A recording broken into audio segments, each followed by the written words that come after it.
अगर ये सातों सुख है ना आपके पास तो हम धन्य हैं। और वो 7 सुख कौन कौन से सुख होते हैं? पहला सुख निरोगी काया, दूजा सुख घर में माया, तीसरा सुख कुलवंती नारी, चौथा सुख पुत्र हो आज्ञाकारी, पांचवा सुख स्वदेश में वासा, छठवा सुख राज हो पासा, सातवां सुख संतोषी जीवन, ऐसा हो तो धन्य हो जीवन। हाँ? आवत ही हर शय नहीं, नैनन नहीं स्नेह, आवत ही हर शय नहीं, नैनन नहीं स्नेह, तुलसी तहा न जाइए कंचन बरसे में। कि जिस स्थान या जिस घर में आपके जाने से लोग खुश ना होते हो और उन लोगों की आंखों में आपके प्रति प्रेम और ही स्नेह हो, तो वहाँ हमें कभी नहीं जाना चाहिए, चाहे वहाँ धन की वर्षा क्यों ना होती हो। हाँ? यदि किसी बच्चे को उपहार ना दिया जाए तो वह थोड़ी देर रोता है, पर संस्कार ना दिए जाए तो जीवन भर रोएगा। शिक्षा कहीं से भी प्राप्त की जा सकती है, लेकिन संस्कार हमेशा घर से ही मिलते हैं। कुदरत यानी भगवान ने हमें आनंद ही आनंद दिया है, दुख तो हमारी खोज है। तीर को आगे छोड़ने से पहले पीछे खींचना पड़ता है, ठीक उसी प्रकार अच्छे दिनों के लिए बुरे दिनों से लड़ना पड़ता है। गति के लिए चरण और प्रगति के लिए आचरण बहुत जरूरी है।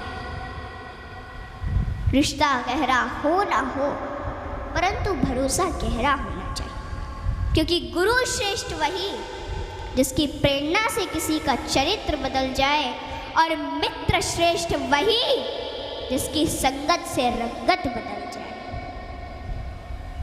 भरोसा सब पर कीजिए, लेकिन संभल कर, क्योंकि कभी कभी खुद के दांत ही जीभ को काट लेते हैं। इत्र मित्र चित्र और चरित्र किसी की पहचान के मोहताज नहीं, यह चारों तो अपना परिचय स्वयं देते हैं। जीवन में जो कुछ भी करो पूर्ण समर्पण के साथ करो। प्रेम करो तो मीरा की तरह, भक्ति करो तो हनुमान की तरह, प्रतीक्षा करो तो शबरी की तरह, शिष्य बनो तो अर्जुन के समान, और मित्र बनो तो स्वयं कृष्ण के समान। आर्थिक स्थिति कैसी भी हो, खुश रहने के लिए मानसिक स्थिति का मजबूत होना जरूरी है। रावण जब मृत्यु शैया पर था तब उसने श्री राम जी से एक बहुत ही अच्छी बात कही कि मैं तुमसे हर मामले में बड़ा हूँ, उम्र में, बुद्धि में, बल में मेरा कुटुंब भी तुमसे बड़ा है, धन दौलत में भी मेरा राज्य तुमसे बड़ा है, फिर भी मैं हार गया और तुम जीत गए। जानते हो क्यों? क्योंकि तुम्हारा भाई तुम्हारे साथ था और मेरा भाई मेरे खिलाफ था। इसलिए सज्जनों, सदैव साथ रहिए, क्योंकि जब प्रेम बटा तो लिख गई रामायण, और जब संपत्ति बटी तो लिख गई महाभारत। हाँ? इसलिए अपने अपने घर में, भाई भाई में हमेशा साथ रहिए। भाई भाई का रिश्ता भगवान ने विपत्ति बांटने के लिए बनाया था, लेकिन यह तो संपत्ति बांटने तक ही सिमट कर रह गया। जब बिना भाई के रावण हार सकता है, भाई के साथ प्रभु श्री राम जी जीत सकते हैं, तो हम और आप किस घमंड में हैं?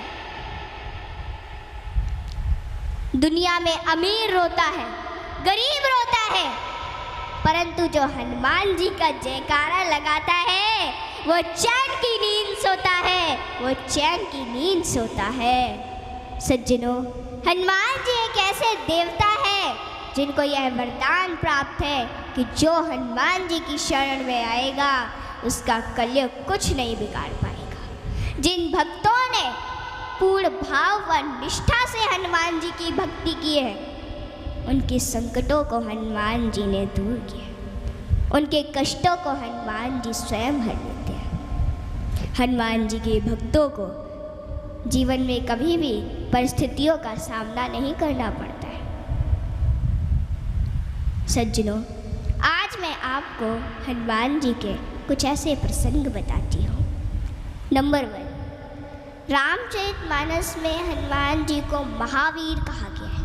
वीर शब्द तो बहुतों के लिए प्रयोग में लाया गया, जैसे भीष्म, भीम, मेघनाद, रावण इत्यादि, परंतु महावीर शब्द मात्र हनुमान जी के लिए प्रयोग में लाया गया है।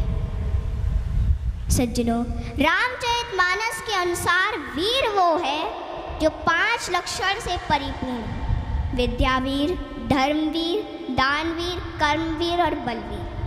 परंतु महावीर वो है जिसने 5 लक्षण के वीर को अपने वश में कर रखा, और राम जी में ये 5 लक्षण थे और हनुमान जी ने अपने वश में कर रखा था। कहते हैं ना कि भगत के वश में है भगवान, और हनुमान जी तो श्री राम जी की परम भक्त हैं। और रामचरितमानस की यह चौपाई इसे सिद्ध करती है कि सुमिर पवन सुत पावन नामू, अपने बस करी राखे राम।